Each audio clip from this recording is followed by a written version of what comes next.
Not yet. Not yet.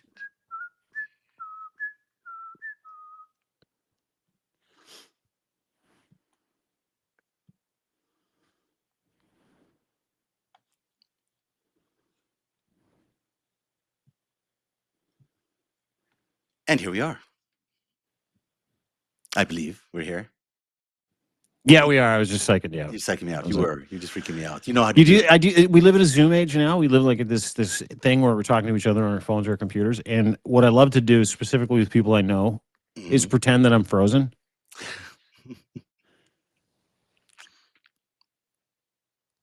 just to see what happens. I would freeze Because too. when I you was do frozen what too. we do, if you're Yeah. frozen and you don't have audio, you're like shit your pants. You get this flop sweat down the middle of your back, and you start panicking. You're I don't know what to. I like to send that charge into people. Anyway, hi, welcome to the Five Stack. My name is Dean, deanblundell.substack.com. That is my friend, co-host, and dear friend, Mr. Zev Shalev, world's greatest investigative reporter. He is at narrative.org, and we're back again for the 3 o'clock Five Stack. Five of the biggest major breaking news stories. And OMFG, as the kids say, we have some serious shit to talk about Yeah, today, Zev. there's so much breaking news going on right now that you can't actually fit it in just to a top five. We had to like find ways to compress some of these stories together. But we have to start with one of the biggest stories out there, and it's one that you've been focusing on for a very long time now. The wildest media scandal of the year, and it just got even darker. Ryan Lizza dropped part 5 of his Tell All series this morning, revealing that Tucker Carlson told Olivia Newsy she should fear for her life during her affair with RFK Jr.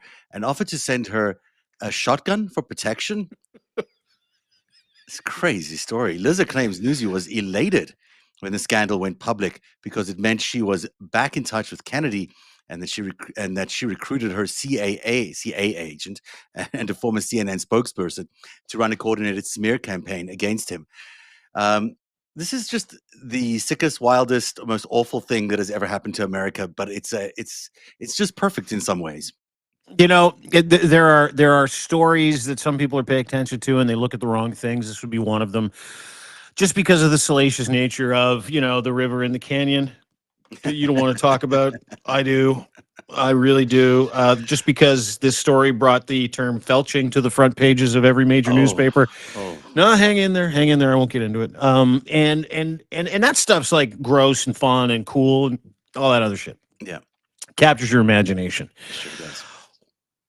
When I started reading Ryan Lizza, everybody needs to follow him. He's at Substack. Telos is Telos. Is the name of his new media company, and he is doing a series right now. I don't know how many different parts there are.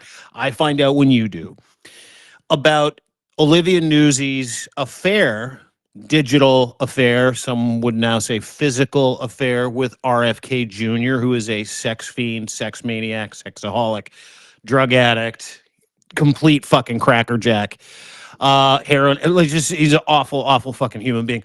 And what we're getting out of the story progressively as these series continue to move forward is this absolutely fucking dark look into mainstream media's collection of information to kill information or to keep powerful people in power, to keep elites at the top of the fucking heap, or for political purposes. I have never in my life, and I've read every single story, and I'm going to try and see if we can get Ryan on the show. I maybe want to do an interview with him one-on-one. Not sure if he's into that until the series is over. But Ryan has been carefully curating his experience with Olivia Newsy. And Olivia Newsy, who is, by all accounts, this paranoid adulteress who's got a daddy issue that has this delusional capacity to think that she's writing her own fairy tale and she's the most important person in every story that she's involved in. But where things got really fucking weird with I call them the Lizard Papers, we're part 5 now, is how he lays out that the confession that he was giving about what happened between him and Olivia isn't anything to do with the relationship. It's a warning to people about how desperate that intersection of media, politics, I and mean, power sits in this cauldron of illegality and criminality. And you cannot trust the American mainstream media, ecosystem, and I go back to this, and I want to turn it over to you. I go back to one Donald Trump, and it was an affront when he said it, but it's fucking true. Mainstream media is the enemy of the people, and it is absolutely laid out brick by brick in part 5 of Ryan Liz's story. I mean, it's a very generous thing that you're saying that Ryan is just doing this for, to expose all of this. He's getting a lot of clicks out of it. So we should say that. That's good for him. Good for It's him. just smart. I do the same thing. Wouldn't you? This is a business of clicks. This is what we do in this business. But I have to say, I've never couldn't agree more with what your assessment of what the Citadel looks like. I call it the Citadel because that's what it looks like to me. Having been in there, having been in this sort of elite circle of people where you're surrounded by only people like yourselves. And the key is, if the secrets stay inside, you can stay. If any of the secrets leak, you're in trouble.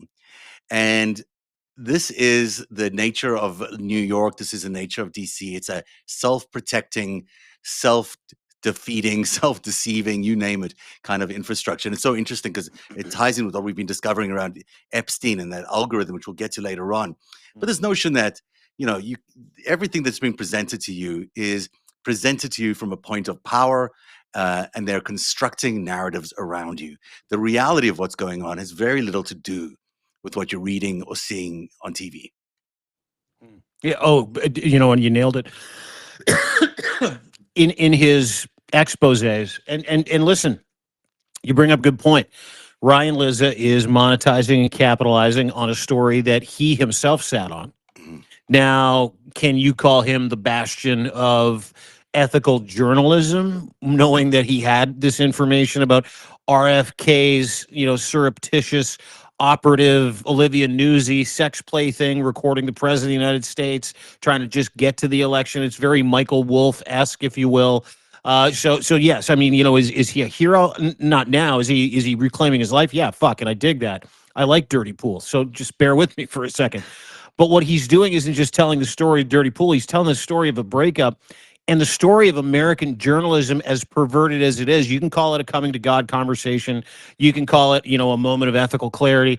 I call it survival, and he's capitalizing on it. In this piece, he revealed, without naming it explicitly, a culture of reporters sitting on stories, editors killing bombshells to protect brands and powerful people, political operatives weaponizing journalists, sources dangling access like a leash, public narrative shaped months or years in advance.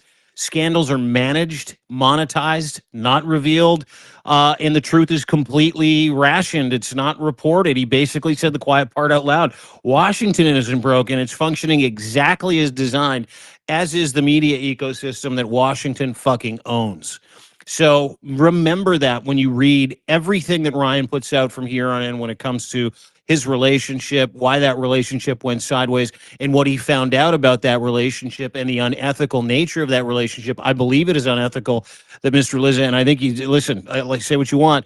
I think he should have come forward with this first, but much like Maggie Haberman, much like everybody else involved in these stories, he's still a creature of that environment. And that's why we're getting this story now. And he's number one on World Politics and Substack. He is driving a ton of paid subs because everybody wants to read this. But in the end, he's revealing a story which we kind of always knew, that Donald Trump rose to power on the back of one of those slogans, is that mainstream media is the enemy of the people. And you and I both know that. We've known that for years. We both know that for years. And, the thing is I'm enjoying the most out of this whole thing is that Nuzi, how do you say it? Her memoir, American Canto, did really poorly.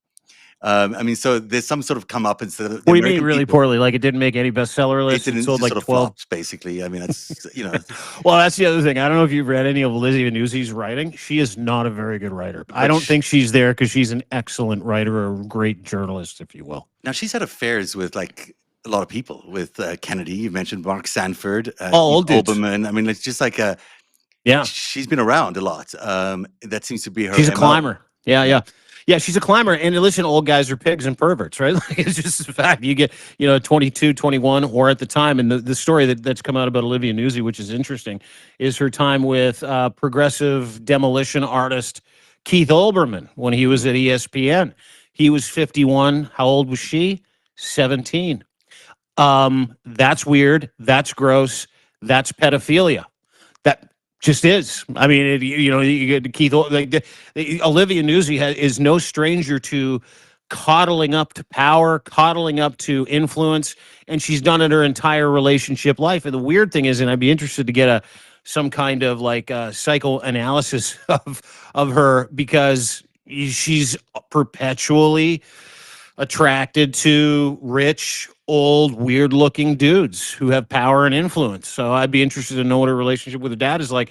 But yeah, I mean, she has quite the history. Quite the history. There's a note that I don't think Liz would put it out. He might have as part of his yeah, I've got evidence and I'll share that with you. I can't remember, but it was a note that Olivia Nuzzi allegedly wrote to Rick Sanford, who was then a governor, there's an alleged affair there too. It's like, sorry, but I couldn't help not touching you today. Like, and I'm like, she's fucking like she's like a teenager. She's got the delusion of a love-struck teenager, but like all the fucking time. It's so And apparently, one of the things that Liz would put in there too, which I thought was unfair, but I was like, oh, that makes sense, is that she has a crazy Adderall addiction. I mean, everyone is medicated. I will say that much. Yeah. No, The 17-year-old thing is so interesting to me because then I keep looking through this Epstein stuff. There are so many women who are motivated to be there for power and that they knew what they were doing. Even at 17, knew what they were doing. Maybe illegal, but knew what they were doing in trying to work that system. And in New York, in this great citadel, or in DC, where all these power structures are, there's a lot of people doing the same thing. I mean, on both sides. People seeking to get laid, people seeking to gain power out of getting laid. There are foreign agents, they're paid for escorts, you name it. It's part of the way the business works. What's so fascinating to me is that this stuff is now leaking out, is that it's no longer being held back by the powers that be. I mean, Lizzo has a platform. He can tell the story to everybody on Substack. No one can stop him. And this is what must be freaking people like Donald Trump out as we're waiting for the Epstein papers to come out, or the Epstein files to come out, because none of them can keep this back anymore. They used to have control over everything. Now they don't have that control, and it's a real challenge to who they are. It's the importance of him, trying to own the oligarchy, right? Everybody that owns social media. I wonder how long this is going to last on Substack, to be honest with you, because Mark Andreessen is a major founder of Substack, a major investor in Substack. He's a big Trump guy, huge technocrat, blocked me months ago. I have no idea why. I'm like, I'm trying to read something that Mark Andreessen, like one of the godfathers of the internet. I'm like, oh, I want to read this. It was like, Mark Andreessen has blocked you. I'm like, well, clearly I've said something to upset. At Substack, they've done a good job of maintaining the independent media piece of it, and I think that they're willing to defend it. I think he only owns about 20% of the entire Substack. So that's good. I mean, listen, I love Substack. This is my home. This is what I love to do. And to your point, this is a direct main line into people's brains and hearts and psyches that didn't exist before the internet didn't exist, which is the importance of owning media. Now, Donald Trump is as he might, the Warner Brothers deal went sideways, trying to get that back because Jared Kushner was found to be the guy behind the money. He wants to own CNN. He basically said that yesterday. CNN must be sold. Gotta be CNN must be sold. Really, the president of the United States. And dude, he literally was like, they keep saying terrible things about me. Yeah. It's insane. But now we live in a world where not only do we know that it's corrupt, not only do we know that the media really in the United States, in an enterprise capacity, and the same thing in Canada, it's very, very similar, is mainstream media exists for two reasons. And none of those reasons are to inform you about anything. They exist to captain certain narratives on behalf of their executive relationships. And they also exist to kill certain narratives, to hoover up information, catch and kill. You may be familiar with that term. I am. Catch and kill. That's why media exists. And that's the ugly part, the dirty part, the shitty part that they would never admit to. It's like, yeah, fuck, you got us. Like David Pecker admitted to it when he was in front of a grand jury. He's like, yeah, we were the arm of like Donald Trump's media empire. We would catch and kill all the stories of all the women that he sexually abused. Yeah, that was us. But I still like Donald Trump. And that's just kind of our business model. We have a bunch of safes with a bunch of information in it. We pay people for their live stories. Then we make them sign NDAs. Literally, that is what the media, this is the second most important purpose of the media in the United States of America. And that's what Ryan Liz is trying to tell us, because that's what he lived through. But again, I go back to this, so the same well. Is Ryan Liz a hero? Not really. Is he getting a lot off his chest? And did he almost get railroaded by Olivia Nuzzi and RFK Jr. and a cabal of people that painted him as a stalker? Yeah, and I'm enjoying him getting that part of his life back. But he lays it out perfectly, and I think that we've really touched on the essence of the fact that you can never trust anything that comes out of mainstream media in the United States of America, or even more importantly, you can never trust what they're not reporting, because they're not reporting it for a reason. They've already caught it, they've killed it, and they're not speaking truth to power. They're catering to it. Well said. Number 4 on the countdown. Kristi Noem's congressional testimony turned into pure theater this morning when protesters stormed the House Homeland Security hearing, shouting, "End deportations and the power of Christ compels you." One protester, dressed as a priest with a crucifix, had to be physically removed by security as Noem tried to defend Trump's mass deportation campaign that now cost $165 billion and counting. She was feisty. She was all sorts of interesting today. Should we take a look at one of these clips? Yes. Is it the one that I sent you? Yeah. Terry, how many United States military You want to set it up first? Yeah. Can you pause it? Yeah, I can. Yeah, pause it, and then we'll restart it. Okay, no problem. After this inauspicious start where protesters came. Oh, there goes Dean. You just lost yourself, or it lost you. Got to rejoin Dean. I'm not sure what happened. Because of that, let me tell you more about what happened today.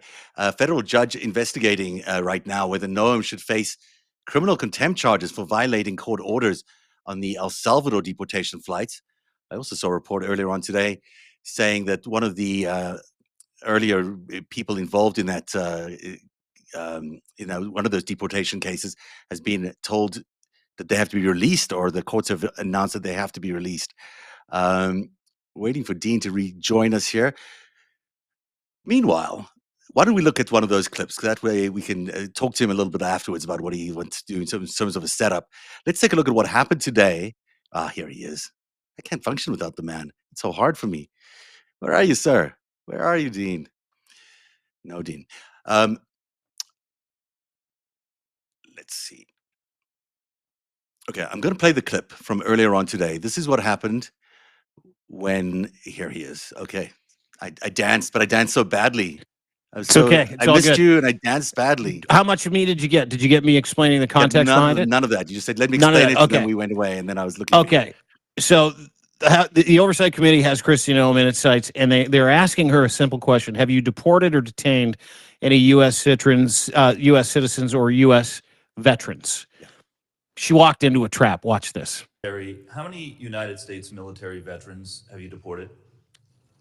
Sir, we have not deported U.S. citizens or military veterans. I don't believe you served in the military. I haven't either, but I think you and I can agree that as Americans, we owe everything to those who have served our country in uniform, particularly those who have served in combat. Do you agree with that? Sir, I believe that people that are in this United States that are citizens have legal status here. Madam Secretary, we are joined on Zoom by a gentleman named Se-Jun Park. He is a United States Army combat veteran who was shot twice while serving our country in Panama in 1989. Like many veterans, he struggled with PTSD and substance abuse after his service. He was arrested in the 1990s for some minor drug offenses, nothing serious. He never hurt anyone besides himself, and he's been clean and sober for 14 years. He is a combat veteran, a Purple Heart recipient. He has sacrificed more for this country than most people ever have. Earlier this year, you deported him to Korea, a country he hasn't lived in since he was 7 years old. Will you join me in thanking Mr. Park for his service to our country? Sir, I'm grateful for every single person that has served our country and follows our laws. Can you please tell And knows Mr. that our Park laws why are you important deported and him? every one of them needs to be enforced. But you understand that many veterans struggle with PTSD, many veterans struggle with substance abuse challenges. This man took 2 bullets for our country. Will you have broad authority, by the way, as Secretary, to issue humanitarian parole, to do deferred action. Will you commit to at least looking at Mr. Park's case to see if you can help him find a pathway back to this country that he sacrificed so much for? I will absolutely look at his case, but I want you. Terry, how many United A good shot. These guys are getting good with their stunts. The little Zoom call was very, very effective. I'm glad they had him there. Yeah, That you was bring good. the guy that she Yeah. deported to Korea for no fucking reason whatsoever, other Yeah. than he had a criminal record from like 20 years ago. You put him on Zoom, And tell and you him, go, "Hey, do you know this guy?" yeah. Tell him exactly why you decided to deport him. This guy who gave up his, Yeah. his life for America. This guy who got shot for America. It's good, it's good, good. And she didn't have an answer, although I'm impressed that she actually said that she will look into it. I'm not. I mean, because you won't, Yeah, right? Like, she doesn't give a shit about that guy. yeah. She doesn't give a shit about any of the hundreds of thousands of people whose lives she has irrevocably changed, whose lives she's destroyed, family she's destroyed, under the auspices that she's just going after illegal immigrants with criminal records. 4% of people detained and deported. 4%. 4, not 40. 4, not 14. 4% of people detained, people deported, have had criminal records. They are in that target demo that they're trying to target, that Tom Homan talks about all the time, that everybody hides behind. It's like, we're getting rid of criminal illegals, but they're not. Yeah. They're getting rid of anybody that is undesirable to them, getting rid of anybody that they think doesn't look like them, doesn't act like them, doesn't talk like them, might have a criminal record. Like, they're literally. Sorry, something was crazy. Could you? You okay? Yellow. I don't know if everyone can hear the echo, but it's something just gone nuts here, and I apologize. No. Oh, there you go. I'm just going to do it that way. Sorry about that. You all right? Oh no, did I lose us? No. Okay, we're here. Okay, sorry about Yeah. that. There's Yeah, I so know. much going on my screen. I'm sorry. I'm sorry about that. I just heard lots of echo. I don't know if everyone else Don't be heard sorry. lots of echo. I You got a lot apologize. going on over there. It's the screen. tech central. Yeah. And that's all this is. That's all this is. I mean, all the numbers bear out. Now we're getting real life scenarios where you can put faces and names to the lies that Kristi Noem tells and DHS tells. They're literally going after political opponents. They're going after anybody they can, anybody that voted for a Democrat, anybody who's Asian, anybody who's brown, anybody who's Mexican, anybody who's Hispanic, anybody from Latin America. Doesn't matter if they're here legally or not. 4% of every single person detained and arrested and deported from the United States have criminal records and are illegal aliens. 4% It's crazy. So to see a physical manifestation of that today and to watch Kristi Noem eat shit and then leave early was incredible to watch. She was there today basically to put a even darker face on the regime's already terrible deportation policy, which I don't get, because in Miami the other day when the mayor was elected, the Democratic mayor, the first time in 30 years, when that happened, it should have sent a chill down the spine of everyone in the administration to say, this deportation strategy is killing us. Mhm.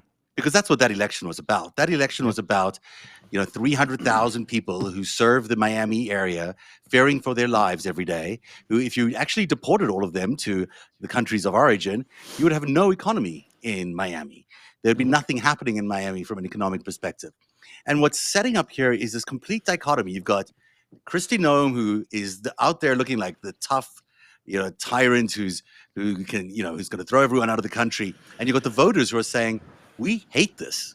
We absolutely hate this. We are going to turn around 30 years of Republican rule in Miami to let everybody know how much we hate this, because we want a mayor that's going to go up against you. And this regime is tone deaf. They just don't care. They just continue on their way. They want to look tougher and crazier and more ridiculous all the time. And, the threat the other day that she was going to be fired or whatever it was just to juice her up so she could look even tougher during the hearing today. Yeah. Well, she didn't look tough at all. She got called out in front of the world. Like, she shit her pants on live TV. Mm-hmm. She capitulated on live television because she saw the face of a man that she deported, sight unseen, that is an American citizen, that is an American veteran, that two bullets for the United States of America, that has PTSD, that along with almost every other veteran in the United States of America has been abandoned. And I'd be interested to know how many U.S. veterans that they've just fucking get rid of that guy. Yeah, he's American, but he's not really American because he's not from here and he's not white. So just fucking go after him too.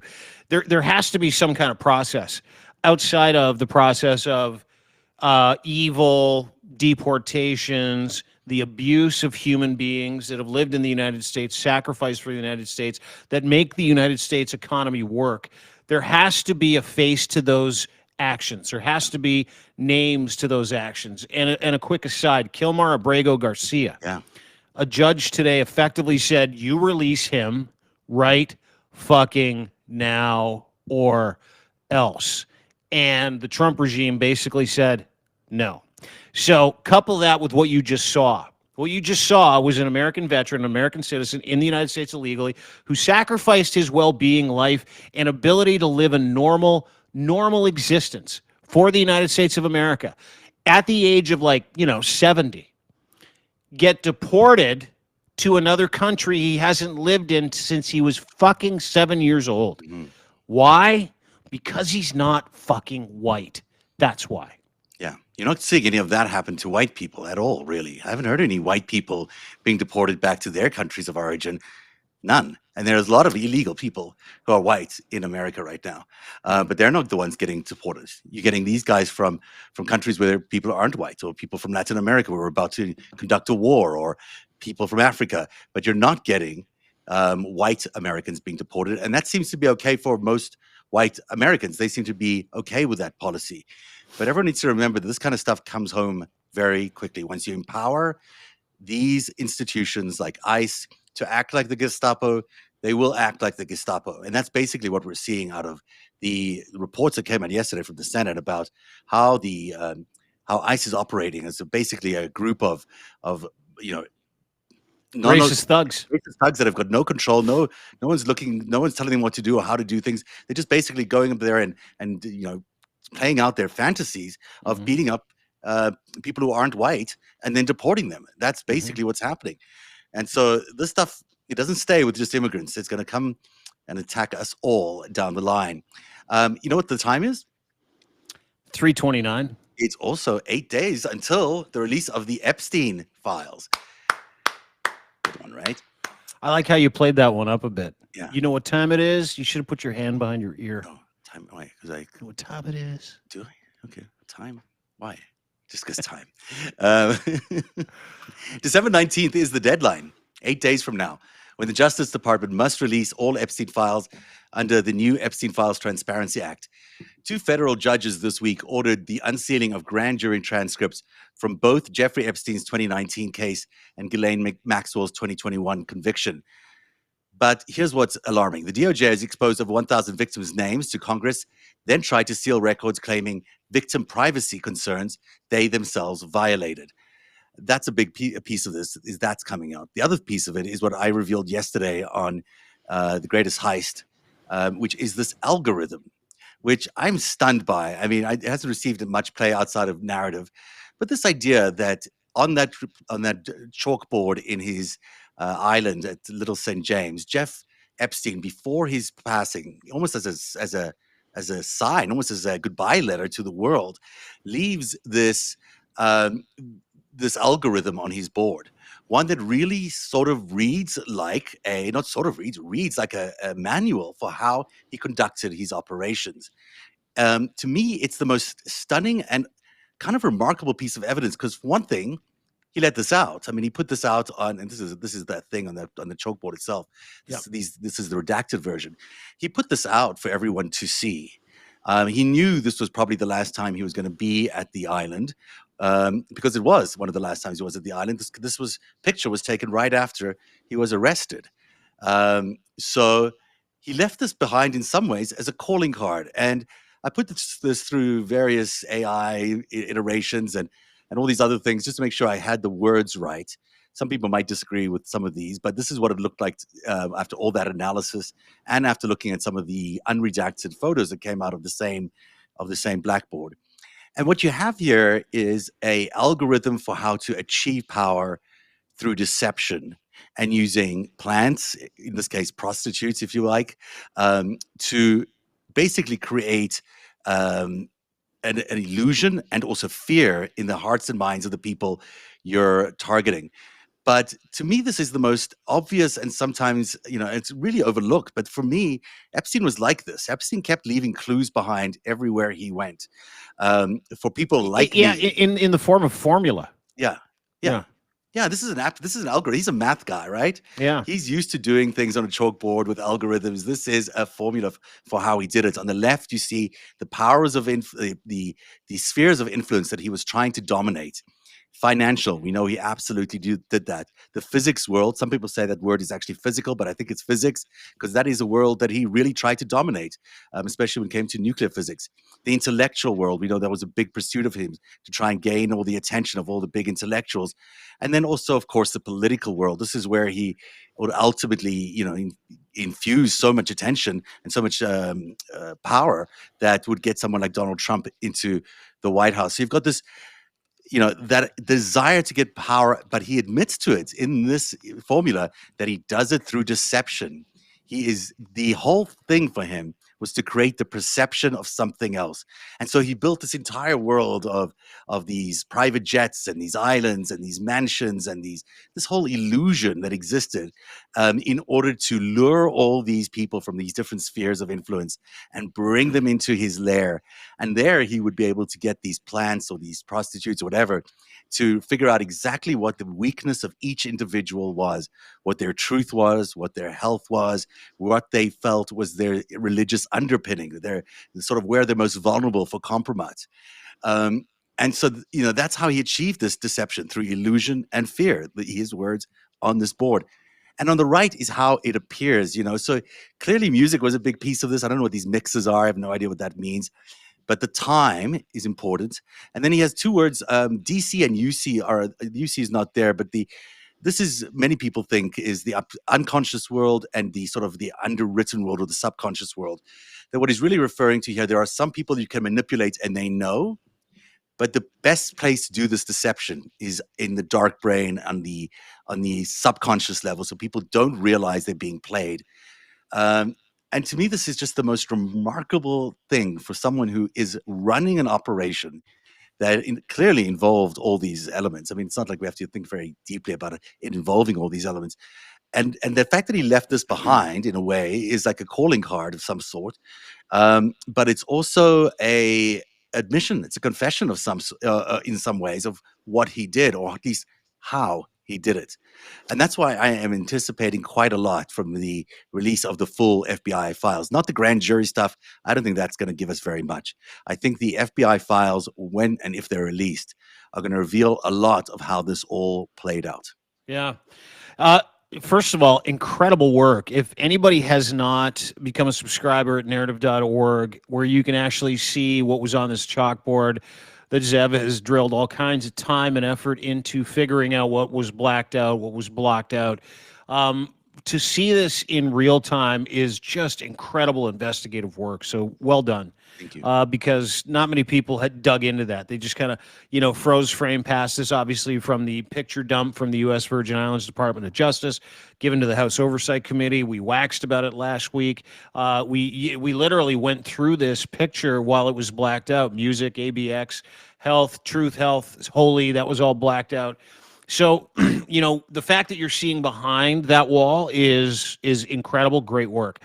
What I go back to the formulaic sort of Easter eggs that are in and around Epstein documents. Like, if you remember, and I'm looking at it right now, if you remember his birthday book, Jean-Luc Brunel, his message in Epstein's birthday book was all in code like this. It was a formula put into a mathematical formula that effectively looked like what he was trying to say to Jeffrey Epstein was, hey, you're so powerful. Here's how you got so powerful. E equals MC squared, E meaning Epstein, MC squared being the model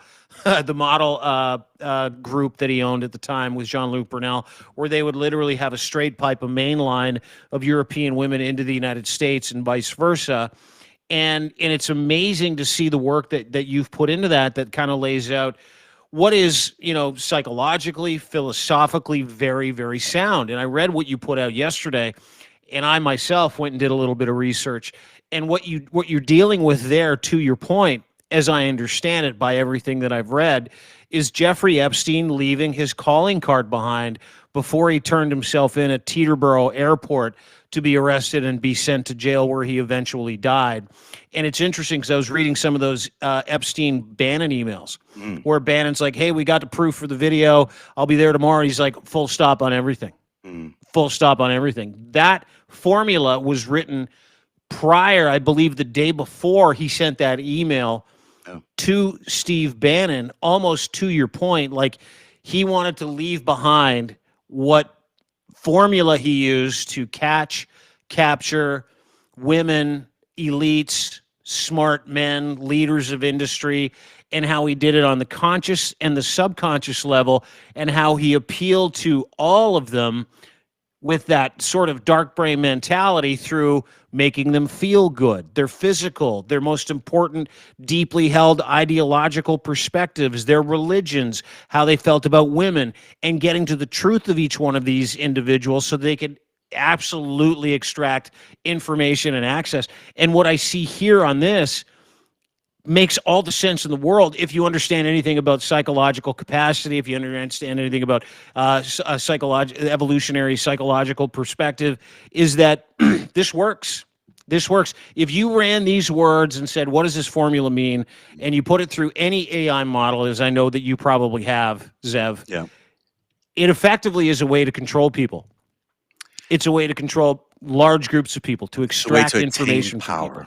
The Yeah, way to exactly. actually attain power. And, he wrote about this in other places. This isn't just random. He spoke about it in places about these, you can call them appendages, the words with prosthetics, but turning people into extensions of yourself to do Yeah. things for you as if they were you, owning people through this formula. So he had, Jess Staley do all these ridiculous things inside JP Morgan. He was an executive at JP Morgan in exchange for, all these smaller favors that Epstein actually did for him. And yet, Jess Staley always thought he was the one giving more, when in reality he was. I'm sorry, taking more, but he was giving much more all the way through. And what this man did, Epstein, and I believe this, he was arrested by Bill Barr's Justice Department under Donald Trump. So who arrested him, and who did he know he was going to be arrested by? He knew that he was going to be arrested by the very people who empowered him, by that same network. So he was leaving this calling card to future people, to us, to investigators, to say, this is what I was doing. And anyone who figured this out could see, oh, well, this is a much bigger thing. This is about someone, not about trafficking underage girls. This is someone who's peddling power for a very big network of people involving all these realms of power. And that is why there is, so much nervousness right now in DC and the annals of power about what may come out on the 19th. And if they can't stop it, they will try stop it. If you think about it from a perspective of, how much of Epstein's universe, Trump's universe, is involved in the Epstein files and the purpose of the honeypot sex trafficking pedophile operation, that sits in one word at the top with three different letters: plants. Those are plants, Yeah. right? Everything else appears: music, ABX, AAY mix. I want to know what that means. Yeah. Time, it's, direct consciousness, dark brain, illusion, fear, power and deception, financial, physics or physical, intellectual, political. That's the rest of it. Like that's what Donald Trump doesn't want anybody to know. In fact, I had a conversation with somebody in his orbit the other day, and he said, and I quote, "It's just sex."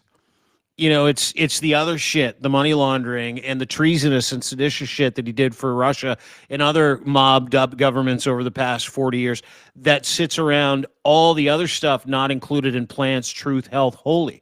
Like that's just to give you some perspective about how huge this is and the calling card that Jeffrey Epstein appears to have left behind. It is fascinating. That is incredible work, dude. Like unbelievable. Yeah, I was. It's really blew my mind, especially that part where at the on the right there it says the music, time, and dark brain.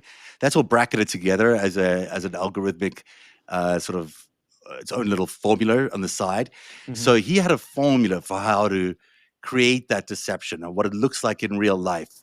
Whether it was the music that he was setting, how he was able to get into the subconscious brain, bringing people into his lair, really seducing them, and then using that deception of friendship, the deception of I'm on your side, to actually to extract so much information from them. He had this other thing about biology is about deception, that survival in biology is all about deception. He kept saying this happens everywhere in biology, and in some ways that's true. We all sometimes deceive in order to survive, but He was taking it into a whole other realm where he could use it as a means to steal, as a means to destroy countries, as a means to gather as much power and money for himself and his network as possible. And I wonder whether he was having a guilty conscience at the end there. He certainly, when he was in jail, appeared to be spilling the beans, and he's probably the reason why he was, why he's no longer with us. Or he got murdered by Donald Trump. Yeah, but again, spilling the beans. So it could be any of those things or all of those things together. Yeah. So I'm excited about next Friday. We'll have special coverage when these files and if these files come down. We'll be the ones to turn to for that coverage. And this is story number 2 on the countdown. It's all about Europe. Comes from deanblundell.substack.com. Europe just hit a wall trying to save Ukraine. The EU committed to funding Kyiv's $157 billion needs for 2026-2027. But Belgium is blocking the entire plan to use frozen Russian assets, and military aid has collapsed to its lowest level since the invasion began. So what's going on? They're about to give it a big boost. Tell us what's happening in Europe to support Ukraine. Yeah, big deal. It's a big deal. Listen, I always like it when baby countries grow up and grow a spine. Canada not also being included in that, the list of countries that grew up and grew a spine. We have lived in the shadow of the threat of Russia, the threat of the U.S. pulling support for 80 fucking years. 80 years. The EU just figured something out. And there is a $300 billion asset sitting in the Euroclear Bank in Belgium that belongs to the EU, which is the Belgian banking partner of the European Union. It takes in, divvies up money for different projects, et cetera, et cetera. And in this bank account in Belgium, there's $300 billion in sovereign Russian assets, $300 billion that Donald Trump and Vladimir Putin, in their infinite wisdom in their 28-point plan, earmarked as money to go to the United States and Russia to help rebuild Ukraine and Russia after this 3.5-year genocide of Ukraine, with Ukraine actually punching back and destroying infrastructure and capacity, not going after human beings. Millions, hundreds of thousands, millions of people have been murdered, killed. Ukraine, certain aspects of Ukraine are gone and will never come back. Cities have been destroyed and razed to the ground. And Donald Trump's infinite wisdom with Putin, where they tried to slide one through the side door against Ukraine, was, okay, unfreeze the money, give it to us, but it goes to the United States and it goes to Russia, and we get to decide what happens with $300 billion of Russian dollars. Ursula von der Leyen and the rest of the EU, minus Viktor Orban and whatever other holdout prick, like this guy, Van Beeker is his name. He's a Belgian dude who held up the process to begin with. They basically got shoved aside today, and the European Union triggered Article 122 of the European Union Constitution, which says we're going to take that fucking money and hand it to Ukraine today. So today, Ukraine received notice that they are going to be in receipt of 210 billion euros of Russian oligarch assets from their sovereign fund that goes directly to them to help fight the war against Russia. So the EU is now going to give Ukraine Russia's $300 billion to fight Russia. Now, here's where it gets antsy. Russia's on the brink of financial collapse, like on the brink of collapse. And their hope and a prayer was Donald Trump making sure that they got their hands on that $300 billion and they could normalize relationships with the United States financially, relieve sanctions, so that you could breathe life back into that fucking terroristic economy. That ain't happening. That ain't happening after today. It's a kill shot. There are days in geopolitics when someone gives a speech, signs a treaty, or launches a missile, and history shifts by a few degrees. That was today. Europe literally walked into the global vault, turned the deadbolt on $210 billion of Russian sovereign assets, and effectively told Donald Trump, you don't run the world anymore, sunshine. You definitely don't control our bank account, and we are going all in Ukraine. And that literally happened today. And where it gets really interesting, there's going to be a process that plays out. It's going to happen in tranches. Obviously, there's going to be a fight. Is Russia has literally threatened the lives of bankers at Euroclear. Like, said no to them. You relieve that money, we're going to fucking find you and your family will kill you. We need that money so bad, we're about to go tits up. And they don't have a choice in the matter because the EU controls the management of that information, the management of that money, and how that money gets dispersed. And so they basically turn the tables on Trump and Russia. And how do you take down a mob? You attack their money. And so the other part of today, which is absolutely incredible, it's such an incredibly hopeful day for Ukraine, for the EU, for so many, partners of the coalition of the willing, is Europe is now prepared to trigger a $2.43 trillion bond sell-off of U.S. Treasury bonds. And that will crater parts of the U.S. economy. It'll be done in stages, like a warning. Hey, we're going to do this. Don't do that. You don't meet these terms. We're going to go here. We're going to go there. And by the way, we're still going all in with Ukraine. So both of those financial triggers happened today. And I can tell you something, talking to some friends of mine in Ukraine today, there is more hope in Ukraine because the EU decided to actually grow a spine than there has been in the 3.5, almost 4 years now that Russia has been committing genocide in the country of Ukraine. So what a great news story for not only democracy, the people of Ukraine, and of course the EU. Now, if Europe actually does any of this and sells its treasury bills, it will be a disaster for the American economy. So I'm going to say that I feel like it's a good threat. If they follow through on it, it's really not leverage. a good thing, but it's good leverage. And I think that leverage is beginning to work. As you point out, the Russian economy is struggling. Lavrov actually came out today and said there was a misunderstanding in the previous negotiation, and all of that has been cleared up, which means that they Did you see that? He was like, listen, we'll sign any agreement you want. Yeah, he understands that they've got leverage against him, and he understands that Donald Trump is cratering as the president, may not even be alive for that long, that his opportunity for striking any form of deal is really shrinking quite quickly. And today, the United States also proposed a free economic zone for parts of eastern Donbass, which it seemed to make Zelensky, be interested a little bit more in what might be some sort of arrangement around parts of eastern Ukraine where they could have a free economic zone there. All of that appears to mean that there is still negotiations going on. This deal is still in the making, possibly. It's not because of Donald Trump that it may get signed. It's in spite of Donald Trump that something may actually happen. But we could see actual deals in between Russia and Ukraine here. Not too optimistic about that's because the EU boxed in Donald Trump. Yeah, it's with the with EU Canada and the coalition of the willing. This has nothing to do with Donald Trump having a moment of clarity. This has nothing to do with Lavrov and Russia going, oh, maybe we would like the hostilities to end. They don't want anything to end. They want all of Ukraine. This is because the EU finally said, we're going to take all your shit and give it to Ukraine, you fuckers. And we all saw it right through the Witkoff-Kushner meeting with Putin. I mean, everyone saw exactly what it was. Everyone saw the strategic document that you shared the next day or whatever it was. Clearly, this is a Russian move to control American foreign policy, and they're trying to make money out of it. And that was so transparent. And, the Europe has seen it so much as being a corruption deal that it left Russia really exposed. And I think that's why we're going to see a real opportunity for peace here. Wouldn't that be a nice thing? The number one story, speaking of not a nice thing, this is war, not peace, happening in Venezuela. Trump plans to invade Venezuela with ground troops by Christmas, because that's a good time to start a war. U.S. troops could be on the ground in Venezuela by Christmas, according to credible White House sources, conducting advanced planning for deployments by year's end. Trump seized a Venezuelan oil tanker yesterday in a dramatic helicopter raid, broadcast by Attorney General Pam Bondi, showing armed Coast Guard personnel fast roping onto the ship.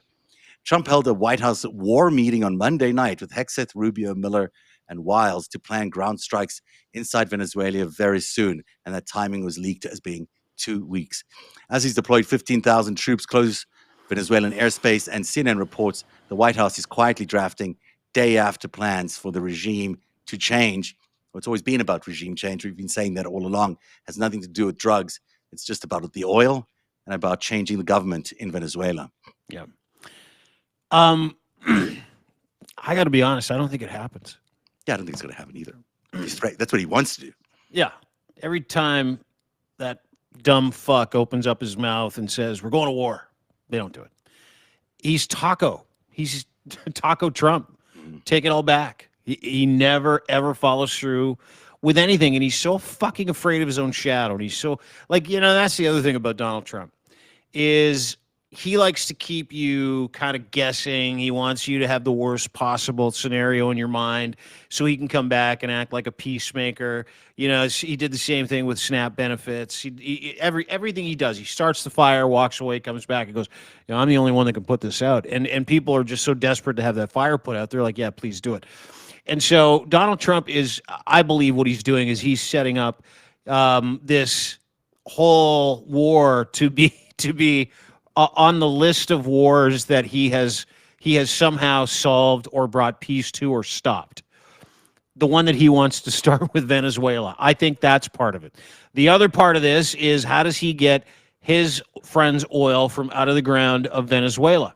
And that's the only thing he cares about. That's literally in 10 or 12, I believe, Epstein emails back and forth with Steve Bannon and a few other assholes where it's like Venezuela's 215 trillion in oil. That's a country that needs regime change. So he's still following parts of that playbook as well.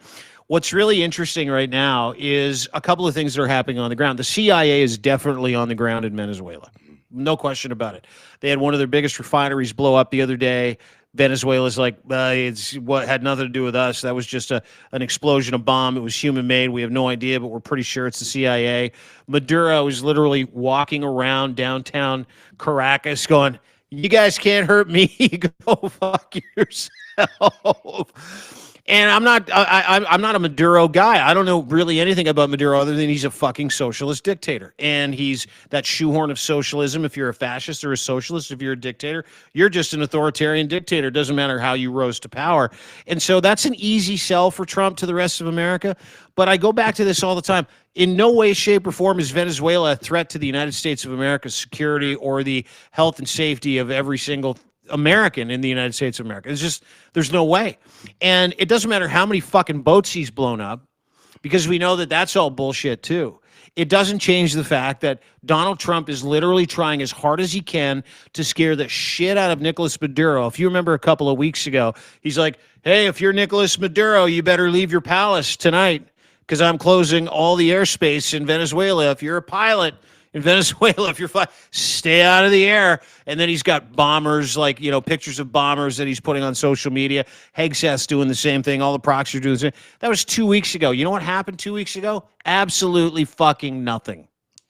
It's true. Nothing. I mean, this going back to the start of the show, we were talking about the deception of the mainstream media, the legacy media.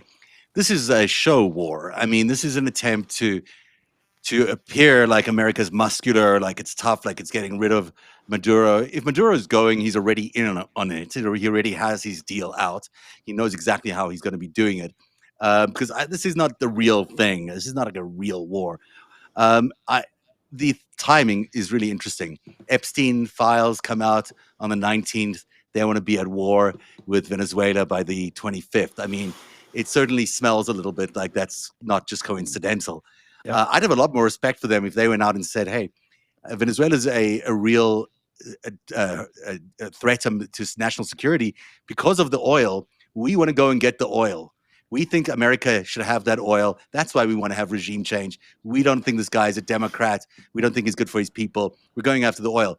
But the fact that they've been lying and killing people in the Caribbean and creating this mythology around some sort of drug war which doesn't exist, that is why Americans don't trust the government or the media or anybody else, because it's just theater. It's just nonsense. That's not what's going on. There might be a deal for Venezuelan oil, but if it is a deal with Venezuelan oil, you have to triangulate the fact that Vladimir Putin is Maduro's friend and Trump is Vladimir Putin's friend, and there's no ways anything is happening in that sphere of influence without Vladimir Putin controlling it and knowing exactly what the outcome is going to be. And that's just the nature of how he does things, no matter where you look at around the world. Add in China's relationship with Maduro, and add in Trump's relationship with China, specifically Xi. And you have, to your point, the makings of a very interesting operation where not only Venezuela wants you to think they're getting invaded, Russia wants you to think they're getting invaded, Xi wants you to think they're getting invaded, and Trump wants you to think they're getting invaded. Trump is buddies with the guys that are propping up that government. Trump worships the guys that's propping up Venezuela, sending all kinds of military equipment and assets into Venezuela right now, along with Iran, by the way. And Venezuela has a standing army right now of about 3.5 million people. They've activated the whole country, like the whole country's on test exercises. So, to your point, this just might be a great big fucking theatrical operation that we're kind of just suckers on the other end of. Yeah. You know what I mean? Like It the could deal be. might already have been made. And it's an incredible point that you make, actually. I love it. Yeah, because I mean, to me, it looks like all of this is just theater, and it's not working, and they keep trying and trying and trying. Yeah. It's not because there's no reason for it. There's just no reason for it being, other than the fact that they've already probably struck a deal, and they know that they're going to get the oil, or some sort of deal between China, Russia, and Trump gets them the oil out of Venezuela, and then sure they can claim regime change, and Maduro can go and retire somewhere. Because I'm sure he doesn't like the job of being a dictator of an oil country either. That is the FiveStack for today, December 11th, 2025. Great stuff on deanblundell.substack.com. This is where you get a lot of the stories for our show.